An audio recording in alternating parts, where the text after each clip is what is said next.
waaw man Khady Cissé laa tudd donc ma toog fii tey si anamu plateforme des forces de l'émergence si plateforme force de l'émergence de Thiès bi bokk si plateforme nationale des forces de l'émergence bu le ministre docteur Cheikh Kanté jiite. waaw visite bi mu jàppoon suba samedi bi dafa am ñu yëkkati seen tànk ne du fi dugg. donc loolu moo doon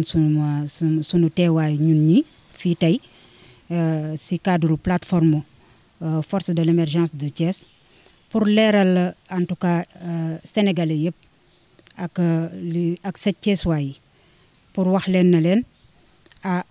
le ministre docteur Cheikh Kanté ñëwul Thiès pour jël ay signature parrainage le ministre Cheikh Kanté ku nekk xam na ne yàgg nañ ko dégg ñu naan mooy Baye Fallou Macky Sall et que présidentielle bii ñu jëm le président Macky Sall moom si boppam xam na lu Benno Bokk Yaakaar mën ko indil xam na lu ko waa APR mën a indil mu taxawal nag lu ñuy wax beneen ñetteelu voie boo xam ne dafa ëmb mouvement de soutien yu Sénégal yi yëpp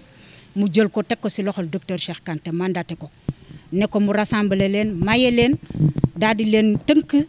si li nga xam ne mooy ñu élire ko en 2019 au premier tour au soir du 24 février donc loolu moom lay dox mu taxawal ko nag di ko dox depuis mun naa ne novembre 2017 plateforme bi depuis février mun nañ ne ñun mouvement yi nga xam ne dañu affilié ci plateforme boobu ñu ngi siy liggéey si terrain bi donc toujours avec le coordinateur le docteur Cheikh Kanté tey jii nag bu ñu demee ba nga xam ne te ce sera pas narul woon a nekk sax ndorteel bi parce que ndorteel bi sa mois de mai la woon le ministre docteur Cheikh Kanté daa dee invité bépp mouvement de Thiès boo xam ne rek taxaw na si Thiès ne dafay jàppale Macky Sall woo na leen si mois de mai à Dakar à l'hôtel Alfifa ñun ñëpp ñu dem mouvement yëpp nag ñëw wuy si ko Dakar ñi ñuy wax les grands mouvements maanaam mouvement yu mag yi nga xam ne ñoom ñoo toog Thiès ne ñoom ñooy grand mouvement yi ñoom ñoo yor mbooloo mi ñoom ñoo am actif ak passif fii si Thiès ku sa ñëwul woon président bu sa ñëwul woon it yónnee nga waaw donc mënuñu wax ne mënuñu wax ne ñoom yëguñu woon mbir mi avant visite bi ñu prévoir woon suba waaye nag taxaw nañ ne du dugg Thiès man ñun li ñu bëgg a wax mooy que ne Thiès moom kenn moomu ko waaw Thiès kenn moomu ko te ñun ñi nga xam ne ñun mouvement de Thiès plateforme de Thiès nekk ci plateforme bi ànd ak docteur Cheikh Kanté pour réélire le président en 2019 taxaw nañu tem pour wax ne kenn mënul tere Cheikh Kanté dugg Thiès te ñun ci sunu bopp jël nañu sunu matuwaay yëpp ak garantie yëpp pour que accueil boobu incha allah ñu def ko xëy na rencontre bi fomm na pour suba waaye incha allah rabbi dinañ ko tegaat te bu boobaa nañu xam ne képp ku taxaw jàmbaar loo ne Cheikh Kanté du fa dugg dina am des gens dina am nit ñoo xam ne dinañ jàkkaarloo ak ñoom aussi pour que Cheikh Kanté dugg li ñu war a taxawal ñu taxawal ko dama bëgg Thiessois yi xam ne Thiès dafa doon loo xam ne challenge la ci présidentielle 2019 yi ñu jëm ñun ñi nga xam ne ñun ñooy njabootu Macky Sall bëgg ko élire Thiès enjeu la Thiès défi la te defe naa ne dañu soxla loxo yëpp ci biir te kenn mënul naatable na mouvement de soutien yi amuñu ci kaddu pour réélire le président de la République en 2019 et comme moom nag le ministre Cheikh Kanté moom la ñu jox mouvement yi donc je pense que ne am na droit ñëw Thiès na mu leen recevoir woon Dakar dig leen ne dinaa leen fekk ci seen terroir te moom du Thiès rek lay ñëw les 14 régions yu Sénégal yëpp lay dem teg tànkam te commencé na ko du Thiès rek la njëkkee dem na dégg nañ ko ci Tambacounda Kolda Sédhiou dem na Fatick dem nañu Louga léegi nag ñun ñu ne dafay ñëw Thiès ay doomi Thiès taxaw ne du fi dugg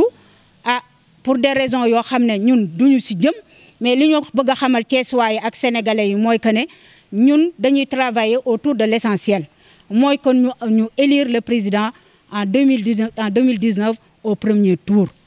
et que ñuy woo ñuy saisir occasion bi di woo mouvement yi nga xam ne yëpp ñi ngi Thiès te ne dañuy soutenir Macky Sall en 2019 pour que ñu intégrer plateforme bi des forces de l'émergence autour de notre coordinateur national bi ñuy wax le ministre Cheikh Kanté, pour que ñu liggéey ci terrain bi, ndaxte liggéey terrain la. Thiès dafa soxla liggéey te ñun depuis février ba léegi ñu ngi ci terrain bi ak sunu Pastef ak sunu ngëm-ngëm, parce que gëm nañ ne incha allah mun nañu réélire le président en 2019 fii ci Thiès. li ñuy wax naan ñu dëpp suusal bi ci loolu la ñu taxaw fi ñu toll nii. dañu wax ne Thiès kenn mënu ko jël, ñun dañoo gëmloo le ministre Cheikh Kanté, notre coordinateur national bu plateforme des forces de l'émergence, ñun mouvement plateforme Thiès dañ ko gëmal ne ko Thiès mun nañu renverser suusal bi ba nga xam ne au soir du 24 février les centres de vote là marron beige lay doon te lu ñu gëm la, ñu ngi koy liggéey. donc loolu moo taxoon tey jii ma ñëw jàkkaarloo ak Thiessois yi, jàkkaarloo ak sénégalais yi pour wax leen na leen Cheikh Kanté kenn mënu ko bañ a dugg Thiès, ndaxte le président moo ko mandaté pour que mu ñëw wax ak mouvement yi. ni muy ñëwee Thiès noonu lay demee ci yeneen région yi wax ak mouvement yi. donc ku am loo xam ne da nga koy wax wala looy sànni nga sànni ko feneen, mais ñun nañ ñu bàyyi ñu liggéey. et que ma si ko aussi saisir occasion bi di interpeller le président de la République, ndaxte ñun bëgguñu kenn ku xajamal suñu liggéey, bëgguñu kenn koo xam ne ku ñu yàqal. donc moom mu xamal nit ñi ne moom moo choisir le ministre Cheikh Kanté, jox ko le plateforme des forces de l'émergence, jox ko mouvement de soutien yi teg ko ci loxoom pour que ñu liggéey pour sa réélection en 2019. donc mu faire respecter ce choix-là, sur la personne du ministre Dr Cheikh Kanté en tant que coordinateur des mouvements de soutien du Sénégal. donc ne serait-ce que cela, donc vraiment lii dañu ko non seulement dañu ko naqarlu, mais dafa ruslu ñun en tant que Thiessois dañ ci am gàcce loo xam ne dañu nekk à un moment boo xam ne dañu war a boole suñuy doole, waxuñu ñu xajaloo, ndaxte ci biir xajaloo mënuñu fal kenn, muy président de la République muy opposition. ñun nag ñu taxaw ñu ne dañuy fal le président de la République, ñu bëgg a taxaw di beddi ñee di xajji ñee. Thiès n'est pas l'apanage de qui que ce soit, kenn moomul Thiès, ñun ñëpp Thiessois lañ. fii la ñu juddoo, suñuy ndey suñuy baay suñuy mamaati maam fii la ñu juddoo, fii la ñu yaroo, nekk fi nag di tekki comme ñëpp, jóg bëgg a jàppale le président Macky Sall. kon ba kenn mënuñu tere ba xam ne suñu liggéey bii nga xam ne dañu wax ne dañ koy def pour réélire le président en 2019 benn mbindeef yàlla rek xanaa, waaye benn mbindeef benn Thiessois comme ñun matuwaay bu mu jël rek ne le ministre Cheikh Kanté du dugg Thiès, ñun plateforme de Thiès ñu ne taxaw nañ jël matuwaay bu ko ëpp fuuf et à tous les niveaux pour que le ministre Cheikh Kanté ñëw fii Thiès rencontrer les mouvements de Thiès, wax ak ñoom, wax leen li président de la République bëgg, ñu taxaw ci liggéey ci pour que au soir du 29 février ñu fal ko ci kattanu yàlla ak Seydina Mouhamed sallallahu alayhi wa sallam. jooju taxul ñu fomm, ndaxte quand même le ministre est un responsable, mais suñu jubee comme moom dafa taxaw pour boole ñëpp, boo amee ñoo xam ne dañu jóg di ñaxtu ndax pour wax ne mbir mi jaarul yoon, niñ ko jaarul yoon, dafay taxaw pour li ñuy wax naan joyantiwaat yëpp ba mu taxaw, ndaxte jóguñu pour dem di tasaaroo. comme moom dafa jóg pour rassembler, pour maaye ba kenn bañ a am, ba ma bañ a am frustré, ba kenn bañ a am ne boolewuma si, moo tax mu def temps de pause, le temps de rassembler tout le monde autour de l'essentiel leeral ko ci bopp nit ñi lan moo tax bu jóg et que li may leeral mooy que ne bu ñu waxee ne le coordinateur national plateforme des forces de l'émergence, en l'occurrence le ministre Dr Cheikh Kanté, dafa woote autour de cette plateforme-là ñu ne mouvement de soutien yi nga xam ne les personnes ñi dem répondre le ministre Cheikh Kanté di prétendre na ñoom ce sont des coordinateurs de mouvement de soutien alors que c'est faux nekkul fii nous sommes tous responsables te ce n'est pas parce que nous sommes tous responsables ici et ce n'est pas parce que nous n'occupons pas nuñ koy wax ce n'est pas parce que nekkuñu ci affiche yi que ne ñun duñu mouvement de soutien ba ñuy travailler du tey donc ça fait des années mouvement bu nekk dafa autonome mouvement bu nekk dafa liggéey balaa plateforme bii di ñëw plateforme bii nag ay kuy la daje ñu nekk autour de cette plateforme là affilié aussi na dañ koy fal donc bépp mouvement de soutien bu taxaw fii rek ne yëgul woon wala le ministre Cheikh Kanté woowu ko autour de cette plateforme là nekkul ndaxte première réunion wax naa ko léegi ci njëlbéen gi ba mu ko wootee à l'hôtel Al Fifa bépp grand mouvement bépp mouvement qui se dit grand mouvement de Thiès boo dikkulee yónnee nga en l'occurrence Habib Niang moom c'était le seul président de mouvement de soutien à Thiès moom taxaw na en sa personne mun nañu le président Pascal Dione dafa yónnee Babacar Fall dafa yónnee donc ay représentants ñëwoon nañ donc kenn mënuñu wax ne donc mouvement les grands mouvements yëguñu ko te ñun ba ñu paree sa Al Fifa le noyau dur des mouvements de la plateforme Thiès taxaw bépp activité buñ fi def ñoom ñëpp SMS yi et les appels woo nañ leen pour les convier aux réunions qu'on était en train de tenir ici à Thiès kenn mënul wax man Khady Cissé woowuma ko wala envoyé wu ma SMS ne am nañu réunion tel jour wala soit tel fii wala fii à telle heure ñoom kay ñoom ñoo répondrul peut-être que xëy na dañu gëmul woon plateforme bi ba ñu koy wax donc ñuy taaxirlu di xool ba xam fu mu jëm léegi nag bi ñu gisee ne le ministre Cheikh Kanté nit ñi liggéey boobu ba léegi ci anam yu leer la ñu liggéey ak ci document yu leer teg ko ci plateforme nationale bi mu nekk ci loxoy docteur Cheikh Kanté ñu maîtriser la situation politique de terrain de Thiès parce que ay du ñu foog ne li ñu naan ces personnes là amuñu ay mouvement c'est des faux ñi nekk ci plateforme Thiès du ay wuya ce sont des personnes responsables am ay militants de base yu nekk ci seen ginnaaw comme les grands mouvements yi ñuy wax ñun nag nous ne réclamons pas de petits mouvements ou de grands mouvements ay mouvement lañu dañu am ay militants donc qu'on se respecte mutuellement ñu liggéey réélire le président Macky Sall. Plateforme des forces de l'émergence de Thiès, nous venons éclairer la lanterne des Sénégalais et des Thiessois pour dire que la venue de Cheikh Kanté ici à Thiès, pour leur dire que le ministre Cheikh Kanté, en tant que coordinateur national des mouvements de soutien du Sénégal, ne vient pas à Thiès pour collecter des signatures de parrainage. Nous avons commencé ce travail depuis fort longtemps. Je peux dire que c'est depuis novembre 2017 et que ça a commencé à éclore,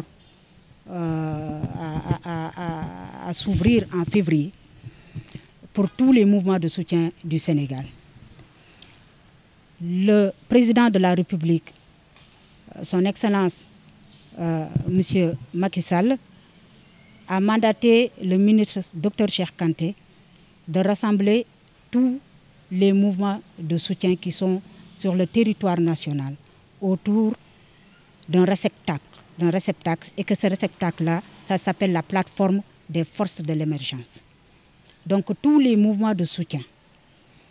qui soutiennent la réélection du président de la République sont conviés autour de cette plateforme-là. Et depuis lors, nous, plateformes de Thiès, nous travaillons donc auprès de Cheikh Kanté et avec Cheikh Kanté autour de cette plateforme-là pour la réélection du président Macky Sall. La quintessence même de cette plateforme, dans un premier temps, l'objectif, on va dire, dans un premier temps, certes que nous allons vers des présidentielles, vers la présidentielle de 2019, et que nous allons réélire le président en 2019, ça c'est sûr, mais que, vous savez, le ministère que le ministre Dr Cheikh Kanté occupe, c'est le ministère du plan Sénégal émergent. Et que le PSE est l'ossature de la politique du président de la République. Et que le PSE est le bilan du président de la République pour pouvoir briguer le suffrage universel des Sénégalais en 2019. Donc, personne ne peut dire que le ministère du ministre Dr Cheikh Kanté est un ministère vide. Ça, nous ne l'acceptons pas. Et que cette plateforme-là travaille, donc au-delà de la réélection du président de la République, travaille à l'appropriation du plan Sénégal émergent, la population locale, à se l'approprier, à savoir ce que le président a mis en place déjà et ce qu'il veut mettre après sa réélection pour les Sénégalais. Donc, nous convions tout le monde donc, autour de cette plateforme-là, donc à venir, en tout cas, travailler donc, avec le ministre Cheikh Kanté à réélire le président de la République. Nous savons tous que Thiès est une région spéciale. Thiès est un challenge. Thiès, en vue de cette présidentielle-là, est un défi. Donc, nous avons besoin de toutes les forces vives. Et c'est ce que le président de la République a compris. En sachant qu'il y a le Benno Bokk Yakaar, il y a l'APR, il a eu l'intelligence de savoir qu'il y a une troisième voie qui est là,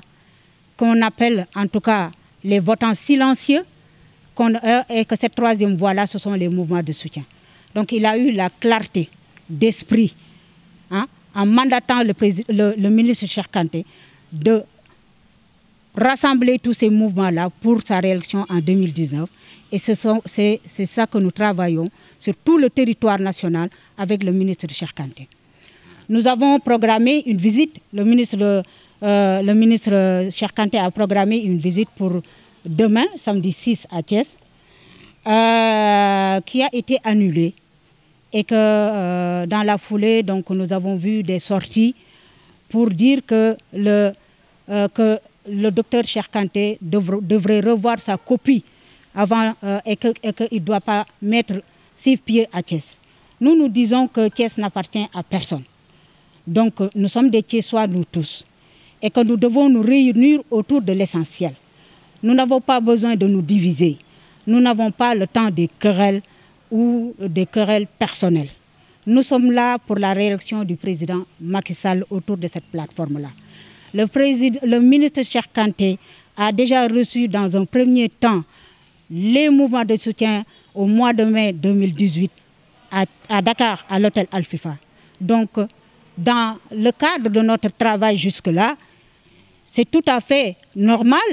qu'ils viennent et qu'il avait promis ceux qui étaient venus à l'hôtel Al-Fifa. S'ils disent vrai, ils doivent savoir qu'il avait dit qu'il allait descendre dans chaque région pour rencontrer les mouvements de soutien dans leur localité. Et c'est l'objectif de cette visite. Ce n'est pas pour venir collecter des parrainages, mais c'était un programme, un agenda qui est là depuis et qu'il est en train de dérouler. Alors si des gens s'érigent pour dire que le docteur Cheikh Kanté n'entrera pas à Thiès, moi je dis que la plateforme